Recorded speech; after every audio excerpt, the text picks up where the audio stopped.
Já, komið sæl aftur og velkomin að Rauðaborðinu. Ég heiti Marja Lilja og hjá mér góður gestur, Guðrún Tinna Thorlacius, kuklari eða spákona. Já, einmitt. Já. Hvoru tveggja. Já. Já. Við ætlum svolítið að spá hérna í svona þessu óhefðbundna sem að fólk á til að leita til og að svona minni tilfinningu í auknum mæli. Það eru svona óhefðbundnar leiðir til betri lífsgæða og aukinni lífsgæða og þú kannski tengir við þetta áhuga fólks á því sem þú gerir. Algjörlega, já, ég gerir það. Og ég er sammála, mér finnst þetta vera svona meira viðurkenndara, þetta þykir ekki eins skrítið, þannig að, já, ég tengi við það að það sé svona auknum mæli þetta leyfi að fara óhefðbundnar leiðir og þú sért ekki sko að taka þig út úr þessari normalgrúpu, þessi venjulega, það er ekki, þannig að þú ert ennþá venjuleg þó sért að fara óhefðbundnar leiðir í að skilja þig betur, já. Já, og þú notast við svona hinn ýmsu ráð til þess að spá í framtíðinni og bara nútímanum og fortíð og öllu saman. Getur þú sagt okkur aðeins svona frá því? Já, það sem ég geri er að grúska í tarotspilum og talnaspeki og þetta er alveg órjúvanlegur bara hluti af mínu lífi og ég svona spegla mitt líf og tilveru bara mikið í tölum og táknum og það sem ég sé í tarotspilunum og já, ég hef náttúrulega gert þetta síðan ég var unglingur og oft eins og gerist að þá svona vaknar einhverja spurningar á unglingsárunum þegar við erum að reyna að henda reiður á sko hvað framundan og hvað er framundan í mínu lífi og eins og svo maður heyrir það frá svo mörgum að fara inn í svona þessa leiðir eins og tarotspilin að bara til þess að fá einhverjum spurningum svarað, hvað gæti verið framundan og svo gerist svo ofta, svo er þetta bara eitthvað tímabil sem að svo rennur sitt skeið og fólk hættir að setja spilin honni í skúffu nema spilin mín, þau fóru aldrei honni í skúffu þannig að, og nú eru liðið náttúrulega 35 ár síðan, eða meira. Já. Og þú, heldur bara útröð áfram með námskeið og hana? Já, og svo er ég að halda námskeið og það er kannski það sem að ég brenn fyrir er það að ég finn hvað þetta er gagnlegt fyrir mig og mér finnst þetta svona eitthvað haldreipi þegar maður er að spegla sig og finna í raun og veru hvað er innra með mér og á hvaða leið er ég. Þannig að þetta er kannski tæki til þess að finna eða útskýra það sem þú veist þegar, innra með þér. Já, þetta er svona eins og innhverf íhugun einhvers konar. Já, það er kannski hægt að lýsa það þannig. Þannig ég brenn fyrir það að kenna öðrum að gera slíkt til sama. Og þá er ég er með námskeið og ég held námskeiðin mín á netinu og ég er að kenna fólki hvernig það á að lesa í tarotspilin og skoða talnaspekina sem er líka mjög skemmtileg. Já. Getur þú sagt okkur, ég meina hvernig leiðist maður inn í, maður auðvitað forvitin eins og segir þegar maður er unglingur en svo talnaspekin virðist öllu flóknari. Já, sko talnaspekin sem að ég er að nota, hún þróast samhliða tarotspilunum og þetta er mjög einfaldur útreikningur. Þannig að þetta er bara ofsalega einfalt og þannig að þú ert að reikna bara út frá afmælisdeginu þínum og þá getum við séð svona ákveðna orku í tölunni sem er þá persónuleika talan þín og svo getum við séð ákveðna orku líka í tölunni sem er þá þroskatalan þín og þroskatöluna reiknum við út frá árinu sem við viljum reikna eins og við getum fundið út úr hver er þroskatalan þín þá árið 2025 og þá er bara ákveðna orka í tölunni sem að við getum svo dregið lærdóm af og svona speglað í hvað finnst mér það að þessi tala og það sem að hún stendur fyrir, hún er að endurspegla árið mitt. Þannig að og við getum bæði þá rannsakað innra með okkur hvað vaknar, en svo getum við líka nýtt okkur þetta meðvitað. Svo getum við líka búið til ásetning.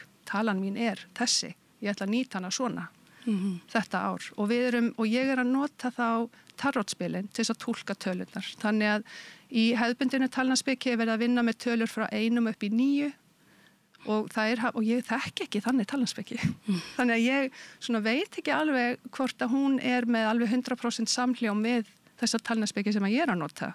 En í talnaspekinu sem ég nota þá er ég að útskýra tölurnar með tarotspilunum.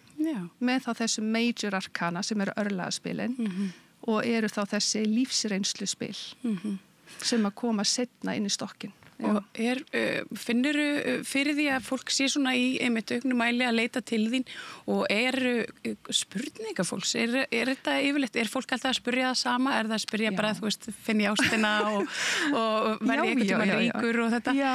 Eða hefur þú fengið eitthvað svona bara undarlega fyrirspurnir? Sko, mér finnst í því betur sem þú þekkir spilin, að þá betur fattar fólk hvernig það getur bara nýtt sér spilin til þess að rannsaka bara lífið á tilveruna. Og eins og til dæmis bara að spegla hverju það að ná fram í, þú veist, hverju reyna að ná fram í vinnunni, hvernig get ég gert það, hvað hjálpar mér, hvaða orku ætti ég að búa til í vinnunni til þess að njóta mín betur. Þú veist, svona eru spurningarna sem við getum farið inn í þegar við erum að nota stokkinn til að spegla okkur sjálf. Þannig að kannski fyrst kemur fólk með spurningar eins og finn ég ástina eða á ég eftir að eiga börn eða verð ég rík. En svo ekki endilega þörfin fyrir, þú veist, það bara, þú veist, hvernig vitum við hvernig það verður? Þú veist, það bara einhvern veginn svolítið og lausu lofti gripið. Já. Þannig að ég alltaf að vinna í tarotspilunum þegar ég að leggja fyrir fólk eða skoða fyrir mig, þá ég að skoða svolítið farveginn sem ég stendi í núna. Og einmitt að rannsaka bara hvað kemur fram, hvað veit ég mig þegar ég fæ þetta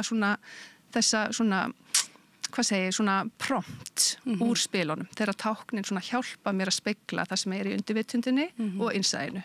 Já, og reyna að ná því fram og reyna að útskýra svona hvar stend ég núna. Já.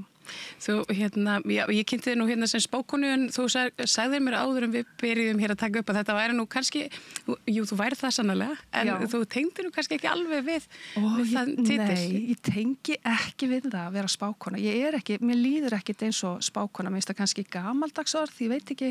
Mér finnst ég frekar vera, ég náttúrulega menntaði markþjálfi, þannig mér finnst ég frekar vera, samtalið meira í þá áttina. Þú veist, ég að spurja spurninga inn í samtalið.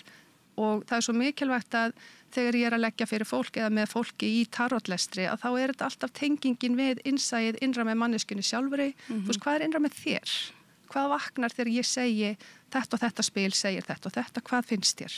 Þú veist, þannig að við erum að reyna svona spurja spurninga meira heldur en að segja. Þannig að ég vinna allavega þannig að spákona veit það ekki. En nú markþjálfun það annað svona alternative akkurat fyrir einmitt bara bættri líðan. Eitthvað sem hefur orðið vinsælt núna bara síðustu 10 árin og ég man allavega ekki mikið eftir markþjálfum svona fyrir 10 árum. Þetta tiltölulega nýtt fag á Íslandi. Og nú erum við náttúrulega orðin fleiri, þannig að nú svona almenningur og fyrirtæki þá meira að átta sig á því hvað markþjálfun bara dýrmætt inn á vinnustæði og inn í bara að opna möguleika og finna, þú veist, hvert þú stefnir í lífinu. Og markþjálfun á við allt, hvort sem það á við vinnulífið eða persónulega lífið eða fjölskylduna alla, þannig að markþjálfun alveg stórkostlegt tæki. Já. Að hvað leiti þá? Þannig að þetta bara hvetur þið til þess að opna það sem við köllum í markþjálfun, þá köllum við það möguleikavítina. Þannig að við erum að rannsaka mál og málefni út frá bara engum hindrunum. Hvað gerist? Þú veist, hvernig getur þú séð þitt drauma líf fyrir þér?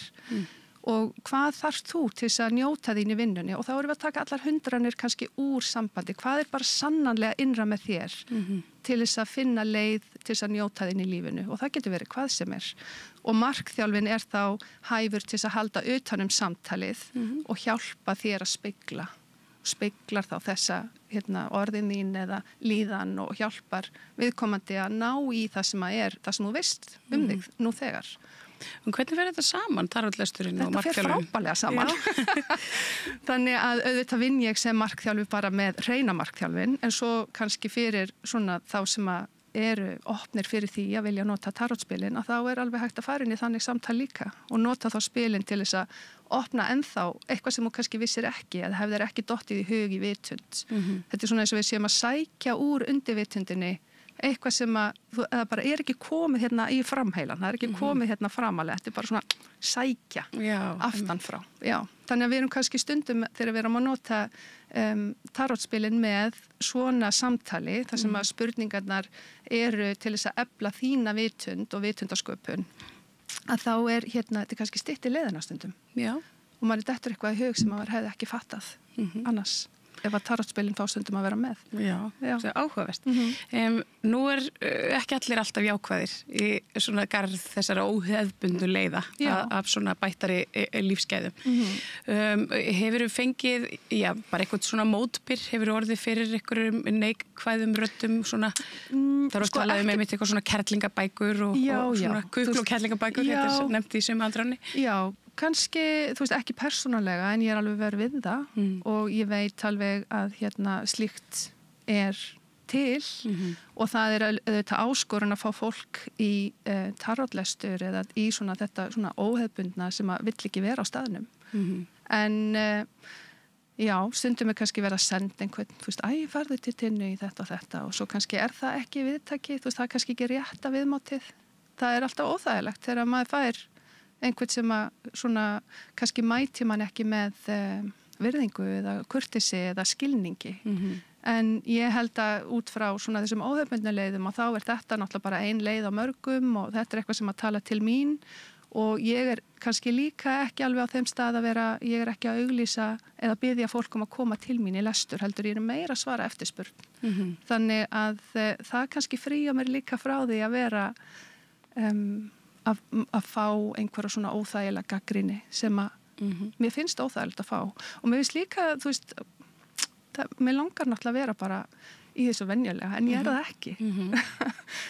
Þannig að við viljum öll tilheyra, ekki satt? Og það er svona að finna að maður tilheyrir ekki því sem er þessi venjulegi hópur eða normalgrúpan. Það hefur alveg verið fyrir mig pínu áskorun. Af því að svo er ég náttúrulega líka hómópati. Þannig að það er líka skrítið. Já, einmitt, það er akkurat, og það er svo þriðja svona óhefbundna leiðir sem það er svona þriðja óhefbundna, já. Og hómópatían er auðvitað þetta með, þú vinnur auðvitað þá með remedíunar og smáskammta, remedíunar eru smáskammtar og við erum að vinna með orku og við erum að vinna með að hjálpa líkamannum að lækna sig sjálfur. Þannig að það er líka skrítið. Já, það er einmitt, kannski svona af þessu þrennu, ég sá óhefbundni hlutur sem að hefur fengið hver mesta gagnrýni kannski þetta með smáskammtalækningarnar og annað.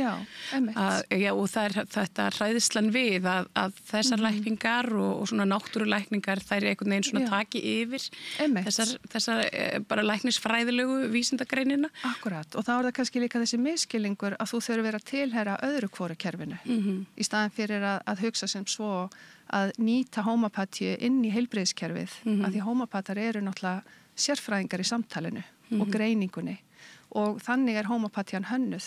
Hómópatía er hönnuð þannig að við tökum klukkutíma samtal. Þannig að það er náttúrulega dýrmætt fyrir fólk að geta talað sig og einkennin sín, bæði líðan og líkamlega einkenni í klukkutíma samtali. Já, það þekkist ekki í heilbrigðiskerfinu. Nei, akkurat. Og hómópatar hafa tími í þetta því okkar kerfi er hannað á þennan hátt. Þannig að svona mín sýn er svo að þú eigir náttúrulega að geta unnið með hómópatíu samhliða því að sækja bara venjulegar hefðbundnar lækningar auðvitað. Af því að við erum náttúrulega við búum svo vel hér með öflugt heilbrigðiskerfi. Þannig að og sjálfsögðu. Og það ger ég náttúrulega auðvitað sjálf. En svona með kvilla eða eitthvað sem að ég get unnið með sjálf heima að þá náttúrulega nota ég hómópatíuna. Þú svona pröfar það kannski fyrst áður en að... Já, absolutt.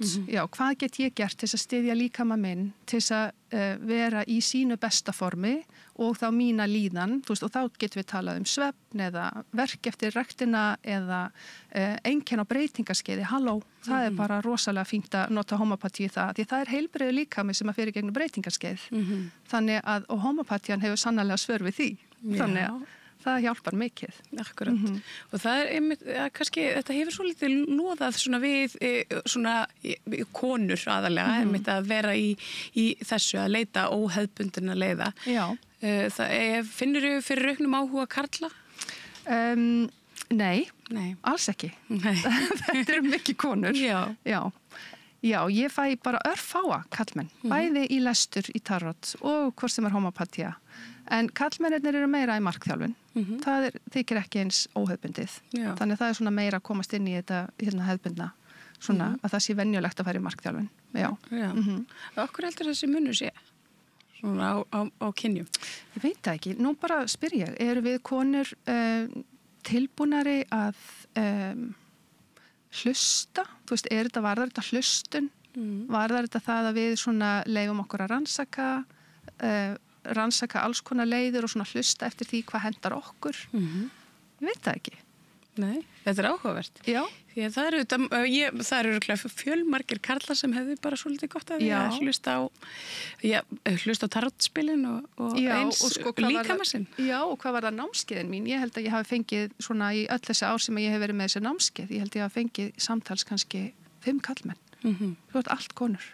Já. Og þú talar samfélög og svona tilheyra og finna sig og ég tilheyri samfélagi þar sem ég sá þig mitt, það þetta tarot samfélag á Facebook. Já, einmitt, ertu þar hjá okkur? Já, og það orðið bara og einmitt, ég teki eftir því að það svona stækkar og dafnar og það á sér stað svona alls konar svona fyndin og skemmtilega en líka, þú veist, með alvarlegum undirtón, svona samtal þar sem að fólk að spá í spilin og svona velta fyrir sér og á öllum stigum einhvern veginn. Algjörlega. Já, við erum þarna inn í, þú veist, þetta er hópur á Facebook sem heitir Tarot samfélagið og það eru náttúrulega bara allir velkomnar að vera með og það er svona vettfangur til þess að geta sett inn þá lagnirnar sínar eða spyrja spurninga og við höfum haft það þannig að það er að taka mynd og skellin á hópin og svo bara svarar einhver og ég svara, ef ég sé engan svara þá svara ég, en þú veist, svo er líka bara gaman að fá alls konar svör að því að svo kannski speglum við okkur í því að við erum svo ólík og hver og einn finnur sinn háttin að því að túlka spilin þannig að það er gaman að fá svona alls konar álit einmitt þegar fólk að spyrja spurninga inn í hópin. Já, að því að mér finnst svo mikilvægt einmitt og ég svona legg áherslu á það á námskeiðunum hjá mér að hver og einn að finna sína leið. Ég er svona sína fólki hvernig ég gera hlutina og svo er ég náttúrulega með algjört ofnæmi fyrir því að fólk sé eitthvað að segja mér hvernig ég á hlutina. Þannig að mér finnst mikilvægt að fólk finni sína eigin leið í að lesa spilin og svona hvernig þau vilja tengjast þeim eða nota þau eða lesa þau. Og það kemur náttúrulega bara með æfingunni. Hefur einhvern tímann dregið spil fyrir einhvern og fært vondar fréttir? Já, það er alltaf smá erfitt og mér finnst en samt mikilvægt að vera heil og segja satt og rétt frá. Þú veist, það er mér mjög mikilvægt en svo náttúrulega skiptir máli hvernig maður segir þetta og ég myndi aldrei segja hér er einhver hræðilegar erfiðleikar eða hræðilegt eitthvað, þú veist en það er hægt að segja, ég sé áskorun framöndan, að því að strax og það heyrir áskorun þá einhvern veginn svo automatískt gerist hjá okkur bara áskorun, já, ég get gert eitthvað með þetta og svo eða spilin eru áskorandi að þá erum við líka að fá tækifæri til þess að spyrja verkfæri. Þú segjum að það sé eitthvað framöndan sem er krefjandi og erfitt, það er líka að segja hér er krefjandi tímabil eða ég sé krefjandi tímabil, hvernig tengir við það? Og svo er það þá kannski að spyrja, þá er manneskjan að finna já, þú veist, það er krefjandi, þú veist, það er búið að vera þetta og þetta og þá er þetta að spyrja inn í hvað hjálpar þér í þessum aðstæðum og þá getum við dregið spil og fengið vísbendingar þessi verkfæri sem að manneskjan getur notað í þessum aðstæðum og það er dýrmætt þannig að ég held að við þurfum ekkert að óttast að það séu vond spil eða erfitt framöndan, þú veist, lífið er náttúrulega bara alls konar. Og þú veist ekki að kalla fram erfiðleika í lífum fólks með því að leggja fram erfið spil. Alls ekki, þannig að þetta er samtal bara við alheiminn. Já.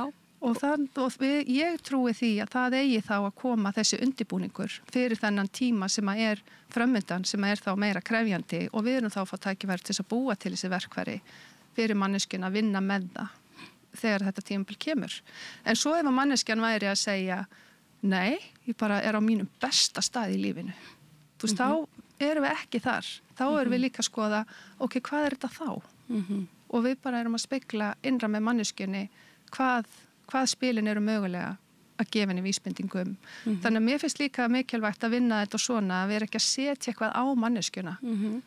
Og eins og ég veit ekki, þú veist, ég hef alveg heyrt af fólki sem hefur farið til einhvers og fengið leiðilega erfið spil og fengið svona einhverja sleggjudóma. Þú veist, hér er þetta verður svona og það er bara vont og það getur líka verið skaðlegt af því að það er eitthvað sem að fólk svo bara ber með sér bara árum saman. Einhver sagði við mig að þetta er svona og svona, er alltaf að bíða eftir þessu slæma sem að kemur eða að, já, þannig að það getur verið alls konar. Þannig að mér finnst þetta mjög mikilvægt að við vöndum okkur hvað þetta varðar. Akkurat. Já, og vera ekki að setja eitthvað á manneskjuna sem að hún hefur ekki viðtaka fyrir. En þú tókst með þig spilin? Já, ég tók með mér spilin. Já. Þannig að viltu Já, bara endilega. En við þurfum eiginlega að rekna hérna fæðingatöluna þína líka, aðeins að gera pínu talnaspeki. Já. Ertu til í það? Já. En þú þarft eiginlega að stokka. Já, ég skal stokka. Er það ekki? Jú. Svona. Svo ætla ég að stokka hérna þessi spil. Ég sýna þér hvernig ég ger þetta. Já. Og þú bara stokkar þannig til að þú ert búin að fá nóg og ég ætla að finna penna. Og við stokkum hérna. Mikið notaðan stokk. Já, þennan stokk eignaðist ég þegar ég var svona, ég held ég að vera tæplega 20, 18, 19. Þú er aldrei týnt spiljur? Jú, margoft. Já, þau finnast alltaf eftir. Nei, nefnilega ekki, en ég á varastokk. Já. Og þegar ég byrjaði í þessu, þá var sko besta æsku vinkona mín. Hún var með mér í þessu, við áttum eins stokka og svo er hún í bara mjög vísendalegu fæi í dag, þannig hún er ekki í tarotspilunum. Já. Og hún gaf mér stokkinn sinn og það er varastokkurinn minn. Þannig að ég tekur hennar stokk og seti í þennan þegar ég tíni, eða ef ég tíni. Já. En hvenær áttu afmæli? 1. september. Ok, 1.9. og hvaða ár? 1986. 86, ok, 9, 10, 16. Og hér er verið að reikna út. Já, ég er að reikna fæðingatöluna þína, bara út frá afmælisteginu þínum. 19, 25. Gerir bara með því að leggja þá saman? Já. Þá er ég að leggja saman bara daginn, mánuðin og allt árið. Þannig ég seti 1986 og svo fæ ég út þá, þegar ég legg svo saman útreikningin, þá fæ ég töluna 7. Já.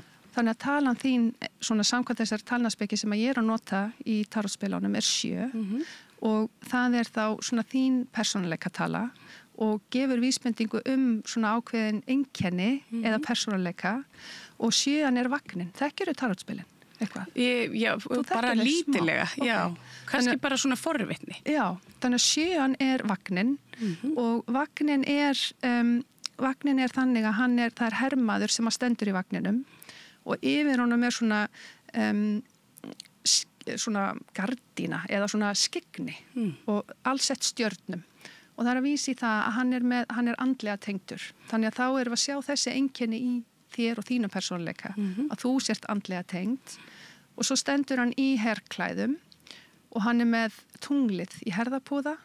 Og þannig að það er verið að segja líka tunglið er með þér og þá erum við að vísa í innsæið. Þannig að þú ert andlega tengd og þú ert með sterkt og gott innsæið sem er mikilvægt að hlusta á. En þú ert hermaður.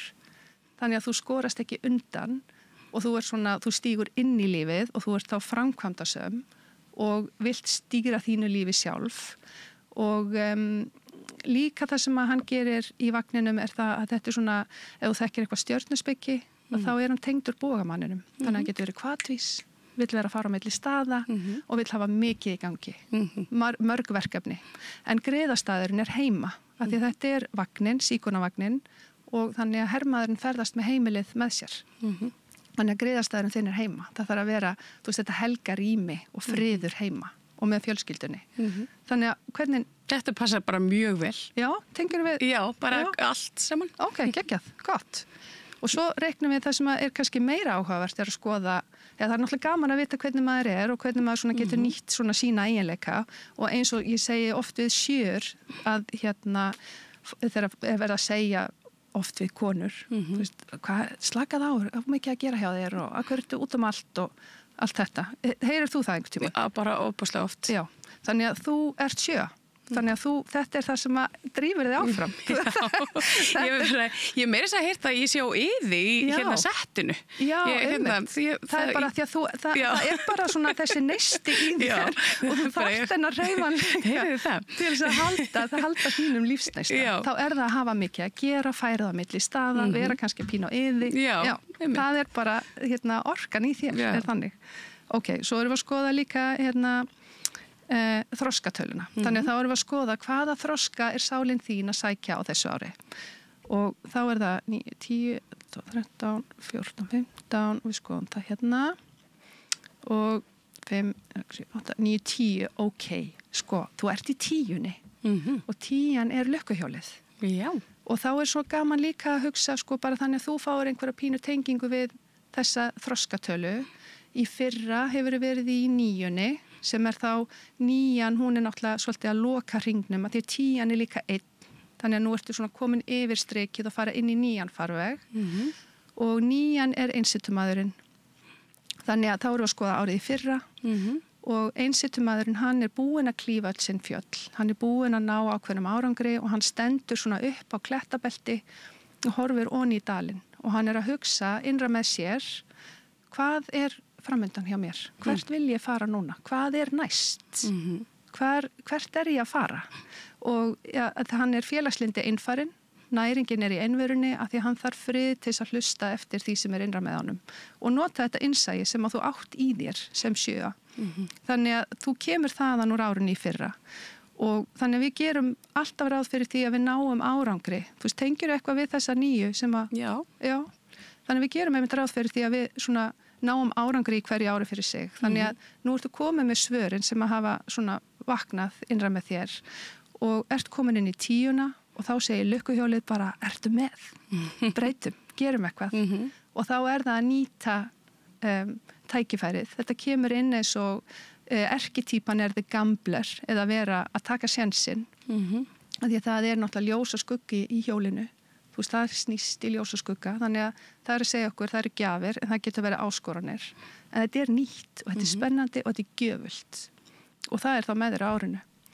Og eina sem að stoppar lukkuhjólið reglubundi líf eða vanafesta að þá segjum við óvart bara nei við hjólinu og þá rúlar það bara fram hjá þér og þá ferðu bara áfram í þann farveg sem þú ert í sem allt í lagi en ef þú finnur þennan viðtaka innra með þér og þú vilt nýtt eitthvað breyta, gera eitthvað nýtt að þá bara að vera vakandi gagnvart tækifærum á þessu ári og þú finnur tækifærin oft þannig að því að það þarf hugur ekki til að stokka á hjólið og þú getur fundið það svona innra með þér bara þú veist hvað að fara að gerast þóri ég og þá það að þóra að stökkva og segja já takk, ég ætla að vera með þannig að það árið í ár.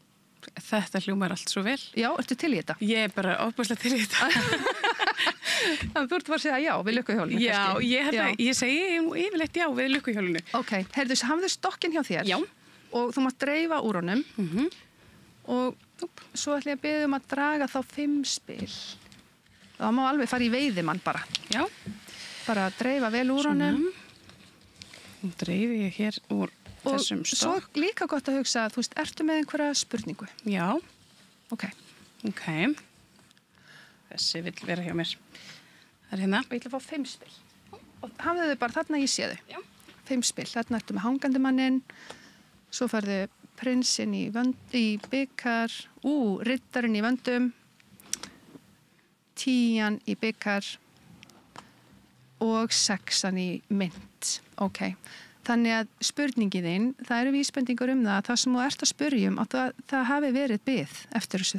Það eitthvað sem þú hefur verið að bíða eftir og jafnvel óþolumóð og þú vilt að þetta kýlist í gegn. En það verið að segja við þig, ekki vera að ýta of mikið. Núna tími til þess að hanga í þessu. Hangandi maðurinn að segja það. Hann hangir á hvolfi og hann að segja, slakað á. Þú veist, þetta 100% það sem þú ert að spyrja verður, af því þarna ertu með 6 í mynt í restina sem að segja ég að ná árangri í því sem að ég að fást við. En hangandi maðurinn að benda þér á að slaka þá, hvíldu þig, lefðu þess að svona að mallast, af því að í hvíldinni, hún dýrmætt, af því þar vex eitthvað nýtt sjónarhorn sem að leiðir þið svo áfram. Og þannig eru náttúrulega vísbendingar líka að þetta eitthvað sem að skipta þið máli alveg bara út frá hjarta og löngunum. Þetta eitthvað sem þið langar í.